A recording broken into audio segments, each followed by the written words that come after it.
Assalamualaikum warahmatullahi wabarakatuh. Di sini saya akan menjelaskan tentang gerinda dan proses abrasif. Definisi gerinda. Gerinda adalah suatu alat atau mesin yang digunakan untuk mengasah, memoles, atau memotong benda kerja dengan menggunakan roda gerinda atau batu gerinda. Gerinda dapat digunakan untuk berbagai keperluan, yaitu mengasah, memotong, memoles. Lalu jenis-jenis gerinda. Yang pertama ada gerinda tangan, gerinda yang dioperasikan secara manual. Lalu yang kedua ada gerinda listrik, gerinda yang dioperasikan dengan motor listrik. Lalu yang ketiga ada gerinda pusat, gerinda untuk mengasah benda kerja silindris. Lalu yang keempat ada gerinda permukaan, gerinda untuk mengasah permukaan datar. Lalu yang kelima ada gerinda silindris, gerinda untuk mengasah benda kerja silindris. Lalu yang keenam ada gerinda potong, gerinda untuk memotong benda kerja. Lalu yang ketujuh ada gerinda angle grinder, gerinda untuk mengasah dan memotong dengan sudut tertentu. Selanjutnya ada komponen-komponen gerinda, yaitu ada roda gerinda, motor, spindle, mekanisme umpan, meja. Lalu ada alat penahan benda kerja, pelindung percikan, panel kontrol, sistem pendingin. Lalu ada prinsip kerja gerinda, yaitu menggunakan butiran abrasif sebagai alat potong mikroskopik. Lalu ada proses terjadinya karena gesekan antara roda gerinda dan benda kerja, kemudian cocok untuk material keras seperti baja, perkakas, atau keramik. Selanjutnya jenis material gerinda.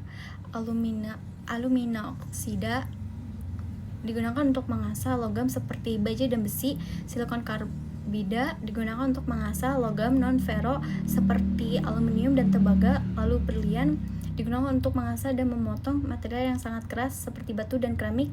Lalu yang keempat ada kubik boron trida digunakan untuk mengasah dan memotong logam yang sangat keras seperti baja yang telah dikeraskan. Definisi abrasif.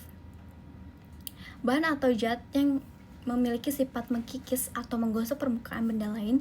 Dalam konteks industri, abrasif digunakan untuk berbagai keperluan seperti pemolesan, pembersihan, pemotongan, dan pembentukan material. Abrasif dapat berupa material alami seperti pasir, berlian, atau korundum maupun material sintesis seperti silikon karbida. Proses abrasif. Yang pertama ada hardening, digunakan untuk memperbaiki geometri dan kehalusan lubang. Lalu yang kedua ada lapping, menghasilkan permukaan sangat halus dan rata. Lalu yang ketiga surfacing, finishing mikro dengan tekanan rendah. Lalu yang keempat ada polishing, memberikan ke permukaan mengkilap. Lalu yang kelima ada gerinda, menggunakan roda abrasif berputar untuk memotong material. Fungsi abrasif, pembersihan, menghilangkan kotoran, karat, atau lapisan oksida dari permukaan. Lalu ada pemelasan, menghaluskan permukaan untuk memberikan kilap atau tampilan akhir yang diinginkan. Lalu ada pembentukan, membentuk atau mengubah bentuk suatu benda kerja, misalnya dalam proses pengasah atau pemotongan. Lalu ada pengeboran, digunakan dalam matchbore untuk membuat lubang pada material.